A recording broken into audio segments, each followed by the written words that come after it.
With regard to the stadium at Martin High School, will it be necessary to acquire additional property for parking So the short answer is no. We will have to add parking, but we have enough space to add parking at Martin. Why'd you come up with Martin? If you Great have three question. high schools in the south, which is Sam, Seguin, and Bowie, and those three teams are sharing Waldman, why would you go west? Right. with this? Great question. So the answer is kind of what you're alluding to, which is geography. Currently, Sam and Bowie share Wildman. Seguin and Martin will share the Martin Stadium, and then Arlington and Lamar will share Cravens. So it's geography based. We already have a stadium that's south, if you will, for Bowie and Sam, and we'll move Seguin to play where Martin is. They'll share that stadium.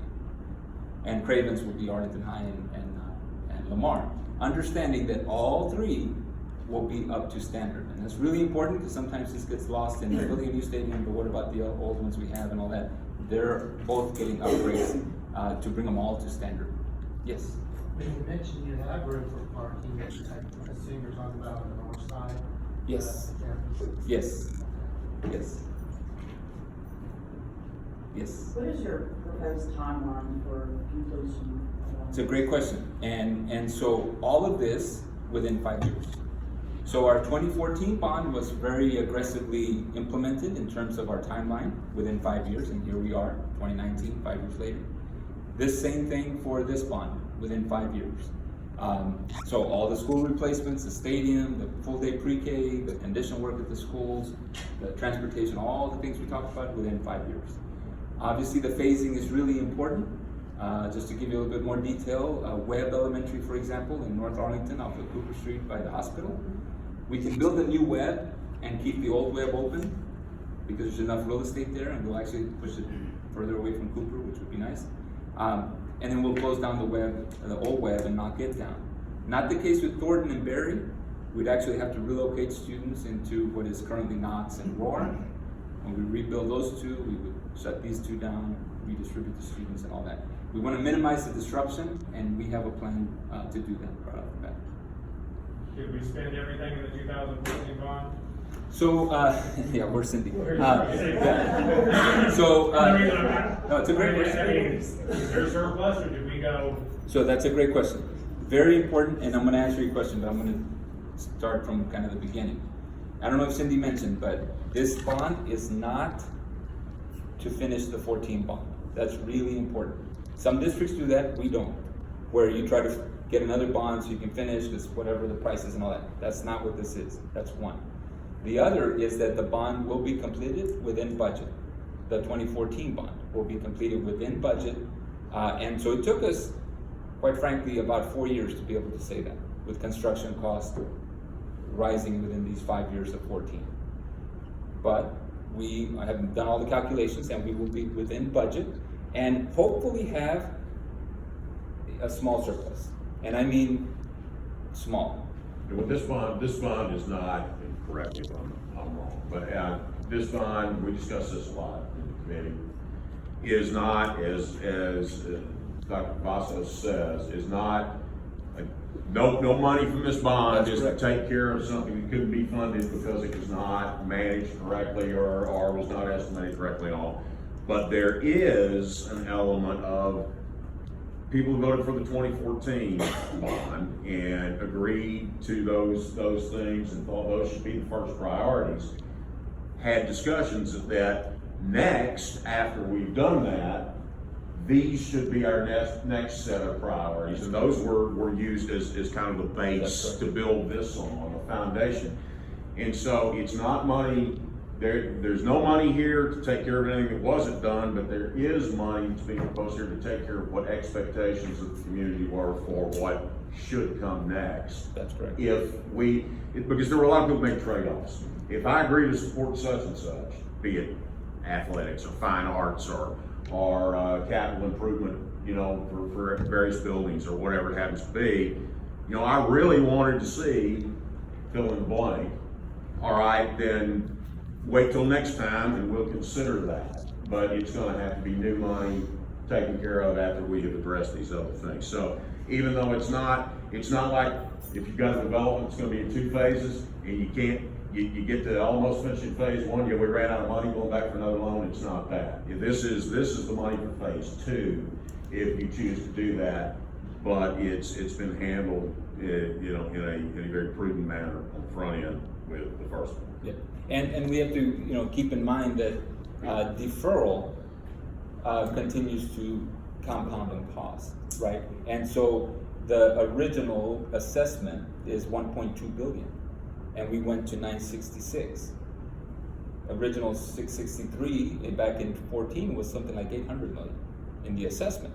So we understand that it has to be within a certain parameter, but also understand that continue to defer is going to cost you later more and things like that without this current opportunity. You want to say something? Yeah, I just add on to that. That's very true. Deferrals end up costing a lot more money down the road. There was about $200 to $250 million of deferrals from the 2014 bond that were already part of the baseline foundational question for the committee to look at and really analyze. The thing that I want to share with everybody that hasn't been mentioned is the board appointed a Citizens Bond Oversight Committee back 2009 bond that had never been done before. We continue that trend and improve that process for the 2014 bond. And that Citizens Bond Oversight Committee is specifically our conduit as a board with the community to be able to be the watchdog for the district, over the district, to make sure that things are coming in on time, on budget, with the right process, the right inclusion, et cetera. And that committee has given the district, each committee doesn't have necessarily like an A grading system, but in a nutshell, they gave the district an A every single time because the district had managed everything so appropriately well.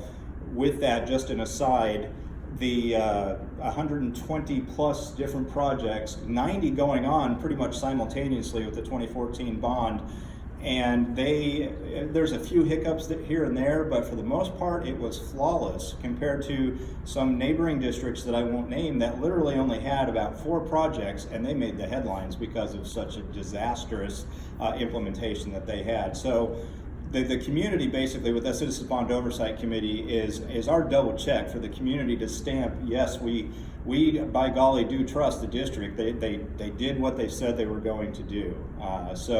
But as mentioned, the deferrals, they are just going to cost more dollars down the road. So, all indicators are very positive with this bond right now that I've seen out in the community. The reality is, if it were not to pass in November, well, guess what? The needs are still there. The district's coming back with something anyway. What does that mean ultimately for all of us as taxpayers? It's going to cost us more money. That's just what it is. And to your initial question, as far as coming in, as Dr. Cavasso said, just barely with a little bit of surplus. As a board, we kept asking and asking and asking, where are we? Where are we? Are we going to be under? Are we going to be over? Because of natural disasters and just supply and demand, supply costs. Literally 33% increases in many different things. And our finance team, our facilities team, kudos to you with your direction. They were sweating bullets constantly, but through appropriate management, they were able to, probably about 7-8 months ago, Cindy Powell is saying, it's okay to say it now, we're going to be good. So it's very vast, it's very complex, but I think the district has really demonstrated that the community should trust them. So, Other questions? ADA standards. Yeah. With our older buildings, we have some significant ADA problems. I'm gonna give you an example. Gym at Arlington High School. One side has an elevator where the people that are in wheelchairs can go up. The other side doesn't. This past Friday night, I saw a family take their grandmother in a wheelchair up 30 flight of stairs to sit on the visitor side. Gym B, oldest gym in Arlington. Same thing, you have to enter the front of the school, come through the school, which the front of the school is not open. So now you have more problems. That whole facility down there at Arlington High has huge ADA problems. Is this addressed in this bond? Because let me tell you what happened last time. Architects came in, promises were made, nothing happened. So I'm here to ask, I'm not trying to be confrontational, and I don't want you to feel that way, and I have talked to the board president right there about it. So that's why I am confrontational, but I'm not being confrontational. Everybody in the room knows me. Well, thank you for the disclaimer, first Yeah. of all. No, seriously, so, every ADA accessibility is being addressed across the district. We know that it's not something that can be corrected everywhere. We know that. I mean, that's just the cost is prohibitive, actually, it's just too much. But it's being addressed across the district. Arlington High specifically, because of the dual language fine arts and because of the condition work that's gonna go there, there'll be a lot of which we don't have an architect yet, so I have to be careful, but there will be a lot of repurposing of space and new space. When you add a volume of 400 to 600 more students to Arlington High, you need new classrooms and labs and theater space and all these other spaces, with accessibility being a priority. I'll give you another example, the bleachers in the practice fields, or the JV or the freshman fields, for example. That's part of this bond 2019 to make them accessible, because they're not accessible. And not just at Arlington High, but at all our facilities. Wildman and Craven's, the same thing. Even now at UTA, only one side I think is accessible, not the other. And that's a big, two teams from Arlington play there, not just, we're always the home, we're not always the home, right? Sometimes one team is the visitor. And so, yes, ADA accessibility with playgrounds, I mean, we're making 19 bond is the big effort into accessibility across the district with playgrounds, new facilities. Aging facilities, Carter's a good example. When you rebuild a new Carter, it is accessible because that's the standard that we have to follow and things like that. I mean, I'm a little leery right now because I look at what y'all did at Arlington High. Y'all redid the front. It looks great. It's like what we do in real estate. We walk into these flipped houses, boy, that front looks great. And then you walk in, you left the old windows throughout the whole building from the original Yeah, building. yeah, and Arlington has a good example. The Mac Center, we can't forget that was part of the bond as well, so that's a new facility at Arlington High. Parking lot replacements, which may not be the most interesting things in the world, but they're very necessary. That was done to a big extent as well. Auditorium and lighting and the finishes there, the seats, etc., big investment. So there was, and every building, and this is the journey, right? Every building has improvements, has investments. I'll tell you, Gunn and Arlington High in this case, 19, significant investment. You can't do that to a Gunn Junior High without a significant investment in facility, primarily because of the program we're offering there, but the volume of students that are coming to that school in the future, and that's the same thing in Arlington High. Great questions. Other questions? Yes? Yes, how are the new attendance zones determined, closed or open? Yeah, so the only attendance zones that are gonna be affected are the ones up there, the elementary schools. This is not high school and junior high and all this kind of stuff. Those attendance zones, we have boundary committees that meet based on stakeholders, in other words, parents that the kids attend there are part of the boundary committee. Then we go through mapping and we have consultants that provide different maps and things like that. And then we deal with facility usage and things like that to come up with a boundary proposal. That's the simplest way of saying it. If you're ever interested in being in a boundary committee, I'm kidding.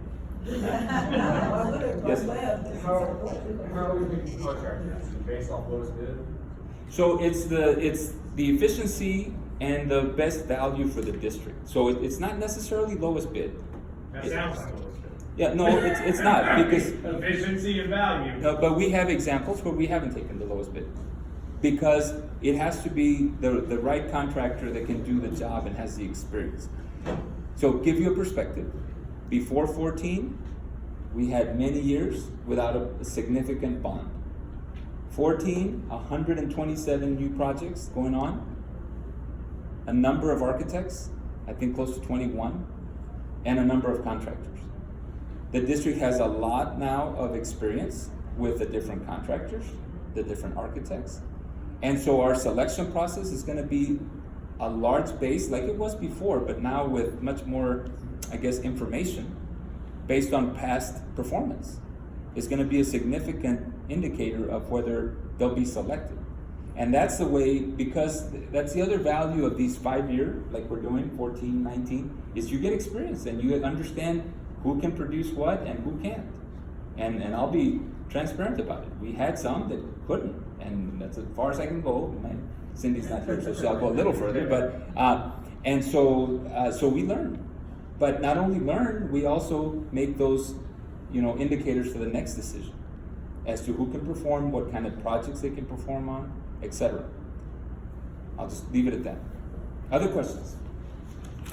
With these specialty schools that you have in place now and in the future, in past, to get them started, you've allowed out of district, use, and because of that, it's a continuing issue of the people that aren't taxpayers of Arlington getting use of the facilities.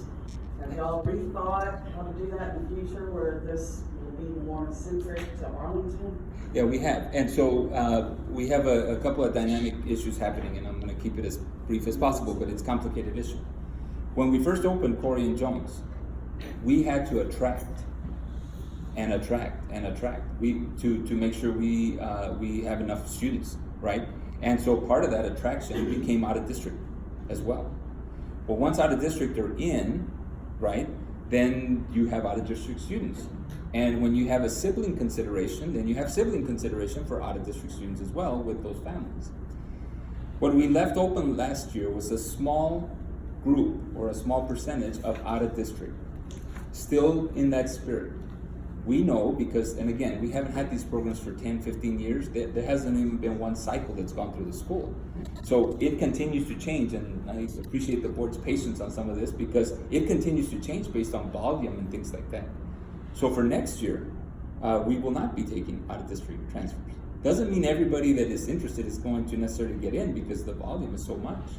But we won't be taking out-of-district transfers unless you are a sibling of somebody who's out of district now, but that gets a weighted points. If you're if you're a sibling, you get weighted points. In other words, you don't get automatic admission, but a sibling does get some consideration. Bigger consideration is language and things like that to make sure we have a good use of the school and good instructional programming as well. So, to answer your question, this year, for next year, we've closed the out-of-district. It wasn't very much to begin with, even though it sounded like it was. But we know we're still going to be challenged with the volume of applications. Okay. But it has to continue to change, I guess is my point, because we haven't seen a cycle go through the school. And what we don't want to do is implement something that's going to be absolute for a long time, and our needs are going to change, and then we can't adapt. So in this process, it's an adaptation as we go through this journey. There was a question that I'd asked in one of the committee meetings, and I think it's important, because I've heard it from some folks too, that we talk a lot about STEM, science, technology, engineering. We talk about dual language. We talk about those kind of things. All my kids went to regular old, Ditto Elementary, Young, Martin. They did some dual credit, but they came out pretty well educated. And we talked about the number of students and what that might be, what that percentage is. And as I recall, it was probably 85 to 90% of our students in this school district don't attend one of these specialized schools or school within a school facility or program. And I think that the message that I got pretty clear in the committee process, and I think you guys can corroborate when I say this, I hope, that this is not just about dual credit, dual language and STEM and specialized whiz-bang, look at all this great cutting edge stuff we're doing. This is about that, but it's also about the other 85%, which is 8.5 out of every 10 students that we have in the school district, and making sure that they're educated well enough that when they graduate my school, they can be mathematicians, they can be in the technology world, they can be engineers, and they can be scientists, and that they can also have dual language the traditional way, and that they can also be involved in fine arts and all. And so that we don't get caught up in gosh, that's an awful lot of money for doing all these special things for the people who want to send their kids the non-traditional route. The meat here is the traditional route, the vast majority. Yeah, and I would add to that we, as a big district and a big system, have to adapt to meet the needs of our students. I remember opening the second early college high school. Okay, we opened one, very successful. The second one just opened now, this semester. And some people sharing with me, not everybody wants that experience to leave their traditional high school. And I said, you're right, but some do. And so we have to meet the needs of all our students as best as we can. That's the biggest task for our district.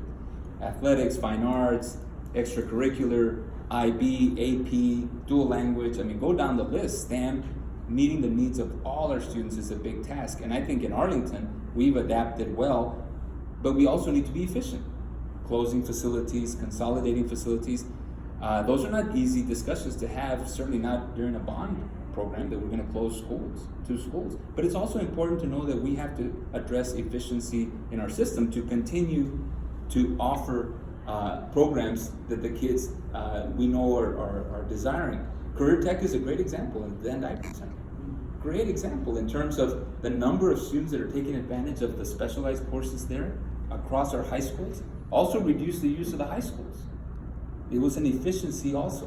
When you take 600 kids over 2 days out of a high school into the Dan Diper Center, that load at the high school begins to feel different than if the kids are attending that high school all the time.